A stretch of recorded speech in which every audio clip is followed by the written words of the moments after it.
The briefing room at Forward Operating Base Rhino smelled like burnt coffee and old canvas. Major Holly's Garrett stood at the front, arms crossed, jaw set like concrete. His PowerPoint slide showed a jagged Afghan valley in red topographic lines.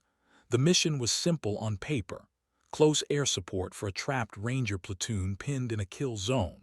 The reality was anything but simple. The valley was a death funnel, barely 300 meters wide at its throat, walls rising like jagged teeth on both sides. Taliban fighters controlled the high ground with DSHKs and RPGs. Every aircraft that entered would be silhouetted against pale sky, a perfect target. Garrett's voice was flat when he said it. No pilot can fly that low and survive. The room absorbed his words in silence. Outside, the rotors of a Black Hawk thumped in the distance. Someone coughed. Garrett continued, explaining the wind shear, the elevation changes, the narrow margin between rock and rotor wash. He had flown Apache for 12 years. He knew what he was talking about. Then the door opened. She walked in without ceremony, flight suit dusty at the knees, hair pulled back in a regulation bun that had seen better days. Captain Myra Cohen. Call sign, Flint. She carried her helmet under one arm and a kneeboard strapped to her thigh. Her eyes scanned the room once, taking in the faces, the map, the major's posture. She said nothing. Garrett paused mid-sentence. His expression tightened. There was history between them, the kind written in deployment logs and after-action reviews that never quite told the whole story. She had been his wingman once, back in Iraq, before she transferred to the A-10 community. He had written her a recommendation that was technically glowing and subtly dismissive. She had never mentioned it. Captain Cohen, Garrett said, voice edged. We're discussing the Coast Valley situation. I was just explaining why. I heard, she said. Her voice was low, calm, the kind of calm that comes from too many hours in a cockpit where panic gets you killed. She set her helmet on the table. I'll take it. The room shifted. A few heads turned. Someone muttered something about the Hog, the nickname for the A-10 Warthog, that ugly, beloved beast of close air support. Garrett's jaw worked. Captain, I just explained that the profile is. I know what it is, Flint said. She looked at him without blinking. And I'll take it. The Rangers had been in that valley for 19 hours. Their last transmission was clipped, desperate. Broken arrow, we are being overrun. The term was obsolete, a relic from Vietnam, but everyone knew what it meant. It meant you were out of options. It meant the enemy was inside your perimeter. It meant you needed everything right now, or you wouldn't be talking much longer. The Tactical Operations Center at Rhino was a hive of controlled chaos. Radio chatter overlapped in layers. Blue Force Tracker screens glowed with icons that hadn't moved in hours. The Rangers were dug in on a ridgeline, surrounded on three sides with a dry riverbed at their backs. Resupply choppers couldn't land. Medevac was impossible. Artillery was danger close but mostly ineffective against fighters who knew every cave and crevasse. They needed precision. They needed something that could get low, slow, and personal. They needed an A-10, but the valley was a nightmare. Wind funneled through it in unpredictable gusts. The floor was littered with boulders the size of trucks. The walls narrowed in places to less than 200 meters. At the speeds required for effective gun runs, there was no room for error. Garrett had sent 2 F-16 pilots up to reconnoiter. Both had pulled off after one pass, reporting that the profile was unsustainable. Their airframes were too fast, their turning radius too wide. One had nearly clipped the southern ridge, pulling out. The other had taken small arms fire that dinged his fuselage. Neither wanted to go back. That was when Flint had volunteered. Now she sat in the cockpit of her A-10, pre-flight checklist complete, engines spooling with that low, guttural whine that sounded like a predator waking up. The Warthog was not a beautiful aircraft. It was a flying gun platform designed around the GAU-8 Avenger, a 30mm rotary cannon that could spit depleted uranium rounds at a rate of 65 per second. The airframe was ugly, slow, redundant. It had manual backups for its backups. Pilots joked that it was built around the gun and everything else was an afterthought, but it could take punishment, and it could fly low. Flint ran her gloved fingers over the throttle. Her breathing was steady. She had done this before in places that didn't make the news, on days when the margin between success and catastrophe was measured in fractions of a second. She toggled her radio. Rhino Tower, Flint 1-1, ready for departure. The tower cleared her without hesitation. She pushed the throttles forward.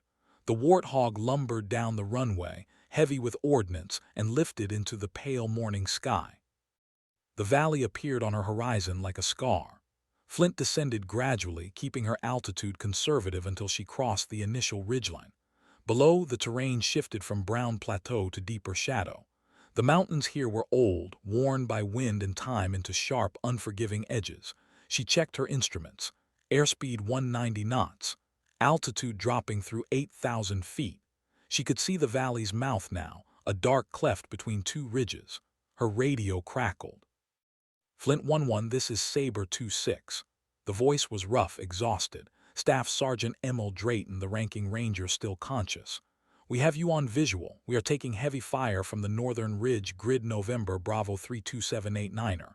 Multiple machine gun positions, RPGs in the treeline east side. Copy, Sabre, I'm 2 minutes out, keep your heads down. Roger that, and Flint, Drayton's voice caught. We've got wounded, lots of wounded. We need this to work. She didn't reply. There was nothing to say. She banked left, dropping lower, and the valley swallowed her. The world changed. Suddenly the sky was a narrow ribbon above her, the walls rising like cliffs on either side. The Warthog shuddered in the turbulence. Flint trimmed the aircraft, making constant small corrections. Her eyes scanned the terrain. She saw the riverbed, dry and pale. She saw the tree line dark green against tan rock. And she saw the smoke, thin trails rising from where the Rangers were dug in. She descended further, 500 feet above the valley floor, then 400, the altimeter unwound. She could see individual boulders now, the texture of the rock. She could see shell casings glinting near a burnt-out technical truck. Her heart rate was steady. Her hands were steady. She had learned long ago that fear was just noise. You acknowledged it and moved on. The first muzzle flashes appeared on the northern ridge. Tracer rounds arced toward her, lazy and bright. She adjusted her angle, lined up the cannon reticle, and squeezed the trigger. The GAU-8 roared. The sound was unmistakable, a deep, tearing bellow that shook the airframe. 30mm rounds chewed into the ridgeline. Dust and rock exploded. A machine gun position disappeared in a cloud of debris. She pulled up slightly, banked hard right, and came around for another pass. The second pass was lower. Flint brought the Warthog down to 300 feet, skimming the valley floor like a hawk hunting mice. Her wingtips were close enough to the rock that she could see the striations, the layers of ancient sediment. The turbulence was worse here. The aircraft bucked and yawed. She corrected with quick, instinctive movements, stick and rudder working in concert. She was not thinking anymore. She was reacting. The Taliban fighters on the ridge were exposed now, scrambling. Some of them fired wildly. Others ran. She lit them up with the cannon, walking the rounds across their position with precision. The GAU-8 sound echoed off the valley walls, a rolling thunder that drowned out everything else. Then she saw the RPG. It launched from a crevice on the eastern wall, a white contrail cutting through the air. She yanked the stick left, hard, and the Warthog rolled. The rocket passed beneath her right wing, missing by meters. Her breathing stayed even. She leveled out, adjusted, and fired a Maverick missile into the crevice. The explosion was bright and sharp. Rock collapsed inward. Silence followed. She climbed slightly, scanning for more threats. Her fuel was good. Her ordnance was half depleted. She toggled the radio. Sabre 2-6, Flint, northern ridge is clear. Say status. Flint, you are a goddamn angel, Drayton said. His voice was raw. Fire has slackened. We can move the wounded now. But we've still got movement on the southern ridge, multiple contacts. Copy, I'm coming around. She banked south, descending again. The valley narrowed here. She checked her GPS. The gap was less than 200 meters across. She would have to thread it carefully. Her altitude was now 250 feet. The walls blurred past. She saw the southern ridge, saw the fighters moving among the rocks. They had not expected her to come back so fast. She opened up with the cannon. The rounds tore into stone and flesh. Men fell, weapons tumbled. One fighter tried to aim an RPG but disintegrated before he could fire. She flew past, pulled up sharply, and her left wing scraped a rock outcrop. The sound was a brief metallic shriek. Alarms blared in the cockpit. She silenced them with a switch, checked her instruments. No hydraulic loss, no fuel leak. The wing was scratched but intact. She exhaled. Still flying, she muttered to herself. Then she turned back toward the Rangers. By the time Flint made her fourth pass, the valley floor was quiet. The Taliban fighters had either retreated or were no longer capable of fighting. Smoke hung in the air like fog. The Rangers began moving, extracting their wounded toward the riverbed where a medevac could attempt a landing. Flint circled overhead, low and slow, her presence a shield. She could see the men below, tiny figures in desert tan, carrying stretchers and pulling each other along. Drayton's voice came through again. "Flint, Sabre. We're consolidating now. Medevac is inbound, ETA 10 minutes. You are cleared to RTB. Return to base." She wanted to, her fuel was at 50%, her ammunition was nearly gone, but she didn't leave. She stayed, orbiting the valley, watching. If anyone tried to interfere with the extraction, they would have to deal with her first. The medevac appeared on her radar, a Black Hawk pushing hard from the south. She guided it in over the radio, relaying wind conditions and safe approach vectors. The helicopter descended into the valley, rotors kicking up dust, and landed on the riverbed. The Rangers loaded their wounded quickly. 3 body bags went in last. Flint watched from above. She felt the weight of those bags in her chest. 3 men who had woken up yesterday thinking they might see tomorrow. Now they wouldn't. The Black Hawk lifted off, gained altitude, and cleared the valley. Drayton's voice came one last time. "Flint 1-1, Sabre 2-6, we owe you everything. I don't know who you are, but you just saved 15 lives, thank you." She didn't respond immediately. Her throat was tight, she keyed the radio. "Just doing my job, Sabre, get those boys home." "Roger, Godspeed, Flint." The frequency went silent. She climbed out of the valley, ascending into clearer air. The sun was higher now, casting long shadows across the mountains. She turned west, toward Rhino, and throttled up. The Warthog responded with its usual blunt obedience. She glanced at the scratch on her wing, visible through the canopy. It would need attention. So would she, probably. The adrenaline was fading now, replaced by exhaustion. But she wasn't done yet. She still had to land. She still had to debrief. And she still had to face Garrett. The landing was smooth. Flint touched down on Rhino's dusty strip with barely a bounce, rolled to a stop, and shut down the engines.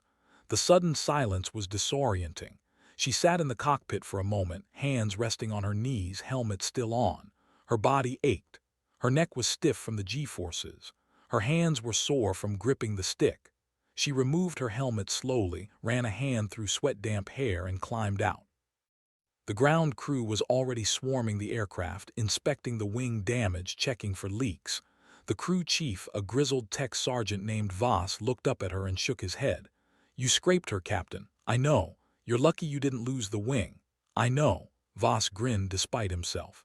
"Hell of a flight, ma'am." She nodded and walked toward the operations building. The sun was hot now, baking the tarmac. Her flight suit clung to her back. She was aware of people watching her, ground personnel and other pilots, their gazes following her across the ramp. Word traveled fast on a fob. By now everyone knew what she had done. The briefing room was empty except for Garrett. He stood by the window, hands clasped behind his back, staring out at the flight line. He didn't turn when she entered. "Captain Cohen," he said. "Sir, I listened to the radio traffic." His voice was quiet. "You flew lower than anyone thought possible." "Yes, sir." "You took damage." "Minor, sir, wing scrape. Voss says it's cosmetic." Garrett turned to face her. His expression was unreadable.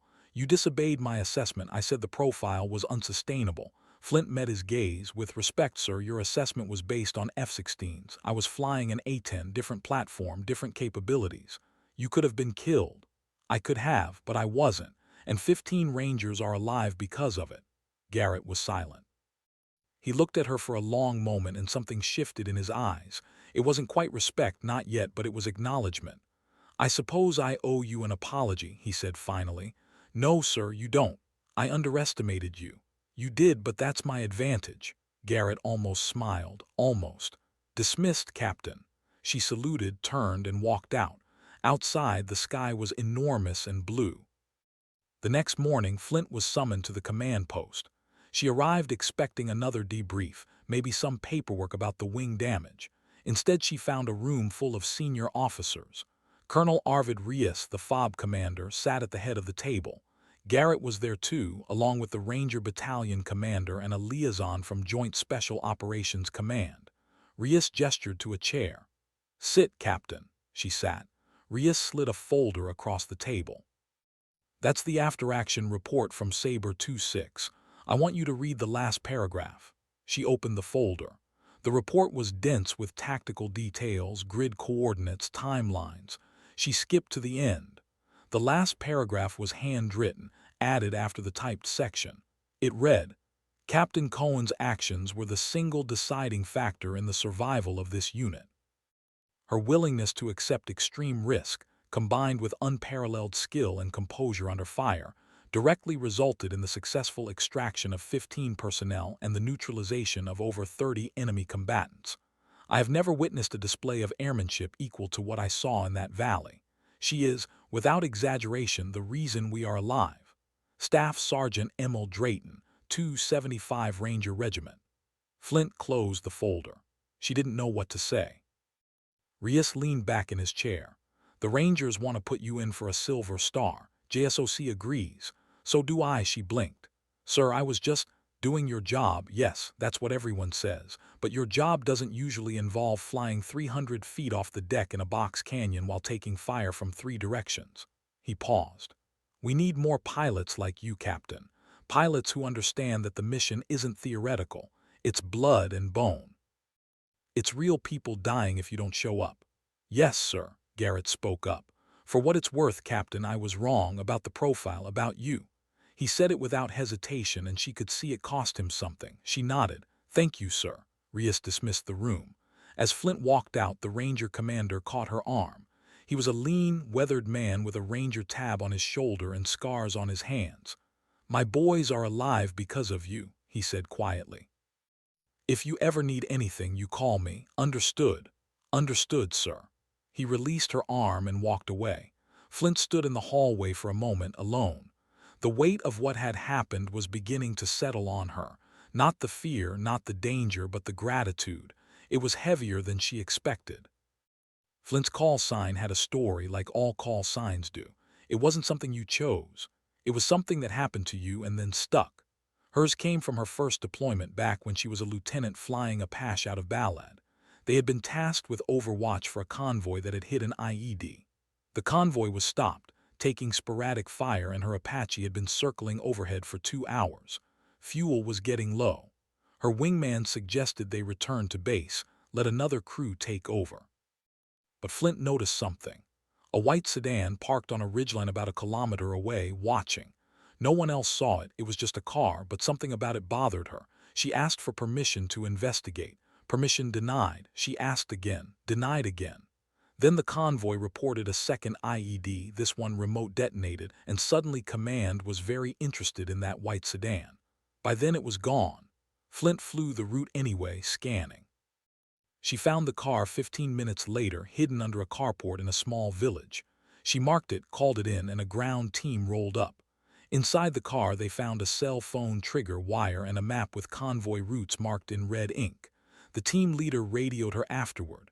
"Nice catch, Lieutenant. You've got good eyes, like Flint sparking." The name stuck. Flint. It suited her. Sharp, hard, reliable, capable of starting a fire if you struck it right. Now, years later, that fire had saved 15 lives.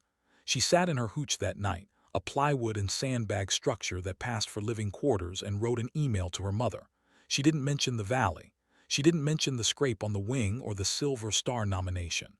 She just wrote about the sky, the way it looked at dawn, the color of the mountains. Her mother would understand.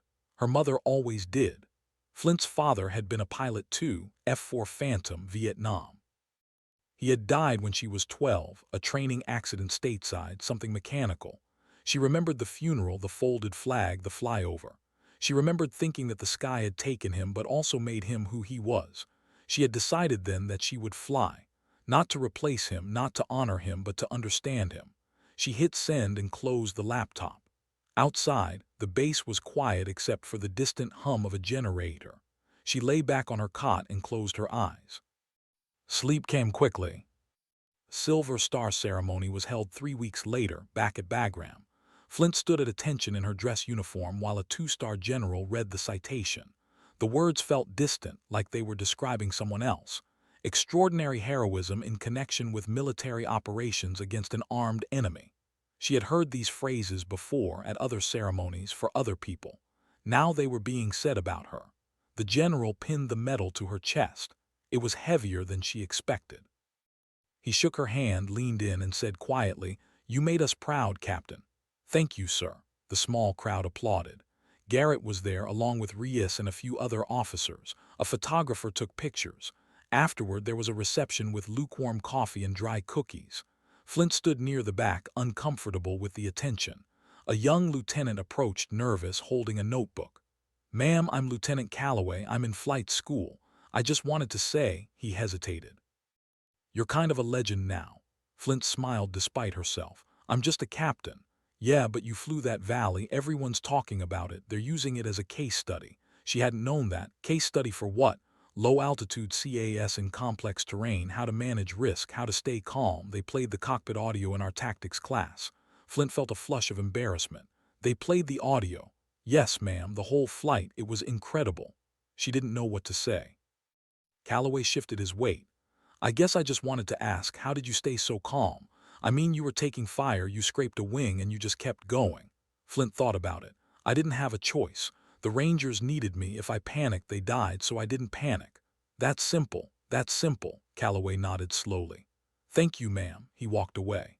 Flint watched him go, thinking about flight school, about the years of training, about all the hours in the cockpit learning to manage fear. It's simple, but it was true. Later that evening, Garrett found her outside near the flight line.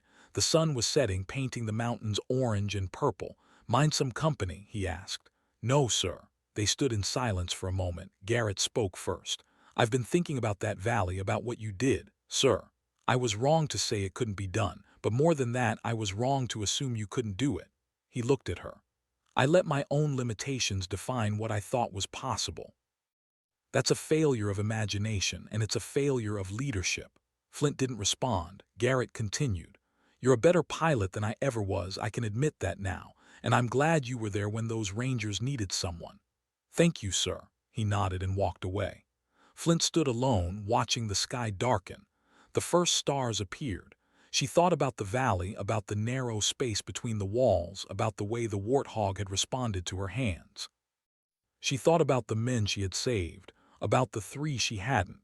And she thought about the sky, always the sky, vast and indifferent and full of possibilities. The story spread. Within weeks, Flint's name was circulating through military aviation communities online and in ready rooms across the theater. Someone posted the cockpit audio on a private forum. Another pilot wrote a detailed breakdown of her tactics. A blogger called it the most badass CAS mission since A-10s flew over Highway 8. She hated the attention. She was not a person who sought recognition. She flew because she loved it, because it mattered, because the job needed doing. But the attention came anyway. She received emails from other female pilots, thanking her, telling her she had inspired them. She received messages from Rangers she had never met, saying they wished they could buy her a beer. One message stood out. It was from a retired Air Force colonel, a woman named Darcy Brennan who had flown A-10s in Desert Storm. The email was short. "I flew the Hog for 12 years and never pulled off anything close to what you did in that valley. You represent the best of what we are. Keep your nose down and your eyes up. Blue skis, Colonel Brennan." Flint read it 3 times, then she saved it. Back at Rhino, life continued. Missions stacked up. The war did not pause for medals or stories. Flint flew close air support for convoys, reconnaissance for special operations teams, shows of force over villages where Taliban presence was suspected. She flew long hours in brutal heat. Her hands developed calluses from gripping the stick. Her back ached from the ejection seat, but she was good at it, better than good. Word spread among ground units that if Flint was overhead, they were safe. They requested her by call sign. Commanders started routing missions to her specifically. It became a strange kind of trust, built on competence and repetition. One afternoon, she was tasked with supporting a Marine patrol near Marja. The patrol had been ambushed, 3 wounded, unable to move. She arrived on station within minutes, descended low, and laid down suppressive fire with the cannon. The Marines extracted under her cover. Afterward, the patrol leader radioed her. "Flint, this is Paladin 6. I don't know what we did to deserve you, but thank you.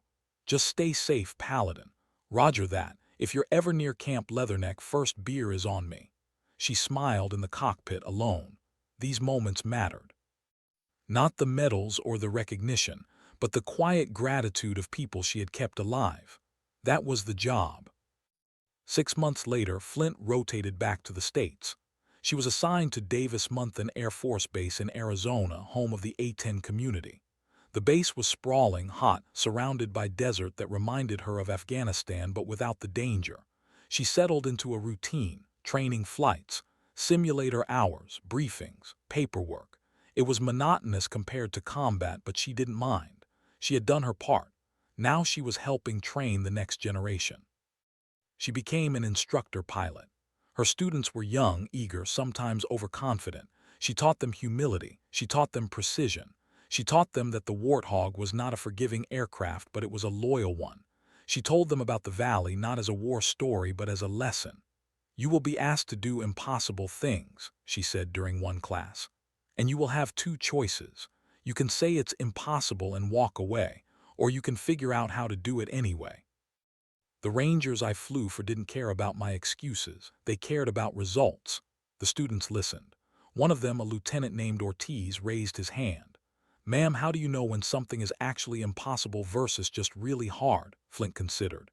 "You don't. Not until you try, but if you don't try, you'll never know, and someone else might pay the price for your hesitation." Ortiz nodded. After class, he approached her. "Ma'am, I read about what you did, the Coast Valley mission. That's why I wanted to fly A-10s." "Good," Flint said, "but don't try to be me, be the best version of yourself." "Yes, ma'am." He saluted and left. Flint watched him go. She saw herself in him years ago, hungry to prove something. She hoped he would find what he was looking for. That evening, she drove out into the desert. She parked on a dirt road and climbed onto the hood of her truck. The sky was enormous, streaked with orange and pink. She watched the sun descend. She thought about Afghanistan, about the valley, about the Rangers. She thought about the 3 men in body bags. She had carried them with her ever since. Not as guilt, but as weight. A reminder. She would never know their names. She had never asked, but she knew they had mattered. And she knew she had done everything she could. That had to be enough. The sun touched the horizon. The sky darkened. Stars appeared one by one, filling the void. Flint stayed until full dark, then drove home. A year passed, then 2. Flint continued teaching. She was promoted to major. Her students went on to deploy, and some of them wrote her letters. They told her about missions they had flown, about close calls, about moments when they remembered something she had taught them. One student, Ortiz, sent her a photo. He was standing next to an A-10, grinning, helmet under his arm.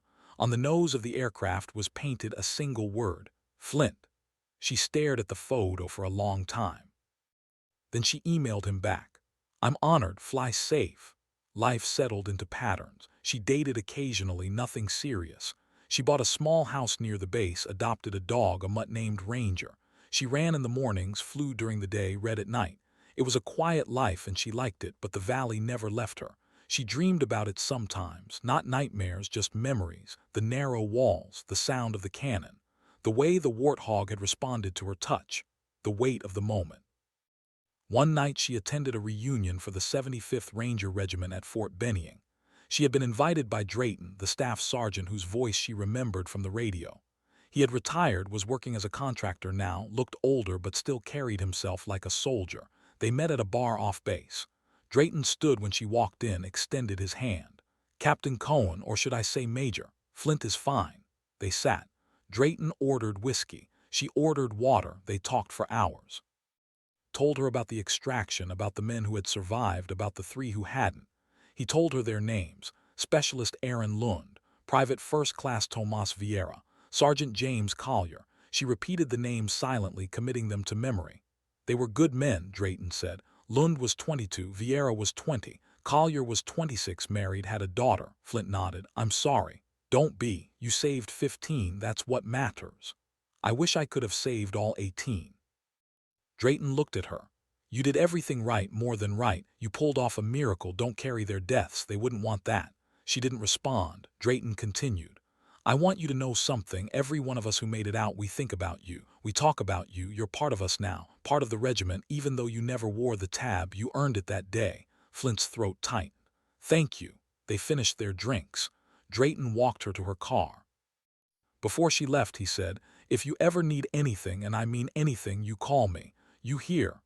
I hear.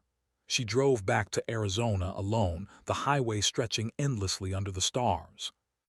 3 years after the Coast Valley mission, the Air Force decided to retire the A-10.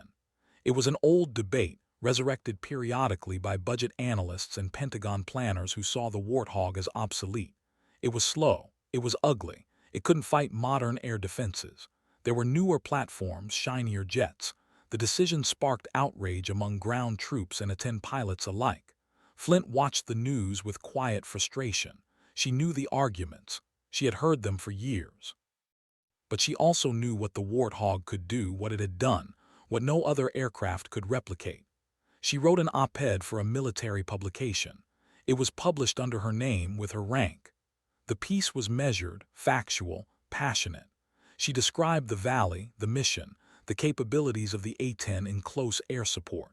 She argued that retiring it was not just a loss of airframes but a loss of philosophy. The A-10 represented a commitment to ground forces, a willingness to fly low and slow and dangerous because that was what the mission required. She ended with a question. What will we tell the next Ranger platoon trapped in a kill zone when they ask for help, and we send them a jet that can't get low enough to see them? The op-ed went viral. It was shared thousands of times. Active duty troops posted it on social media. Veterans groups cited it in their lobbying efforts. Members of Congress read it into the record during hearings. Flint became, unintentionally, the face of the Save the A-10 movement. She gave interviews. She testified before a Senate subcommittee. She spoke at rallies. She hated every minute of it, but she did it anyway because the alternative was silence. The debate raged for months. Eventually, a compromise was reached. The Air Force would retain a portion of the A-10 fleet, upgrading avionics and extending the airframe's lifespan. It wasn't everything, but it was something. Flint considered it a partial victory. After the decision was announced, she received a call from Colonel Brennan, the retired pilot who had emailed her years ago. You did good, Major, Brennan said. You fought for something that mattered. I just didn't want to see it disappear, Flint replied. It won't, not completely, and that's because of people like you. They talked for a while, swapping stories, laughing. Before they hung up, Brennan said, you know you're going to be remembered. Long after you're gone, people will tell your story, the valley, the op-ed, all of it. You're part of the legacy now.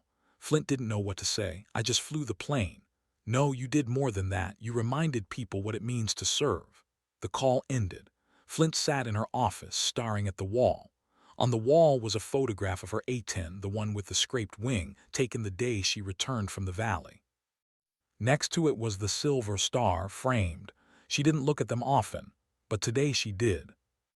5 years after the valley, Flint was promoted to lieutenant colonel and given command of an A-10 squadron.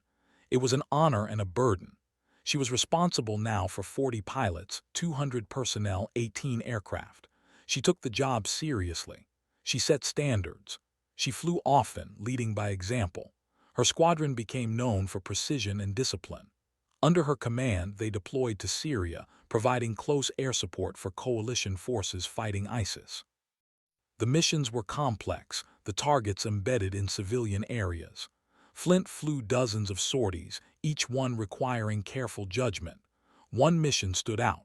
A special operations team was pinned in a building in Raqqa, surrounded. They had been calling for air support for hours, but every aircraft sent had been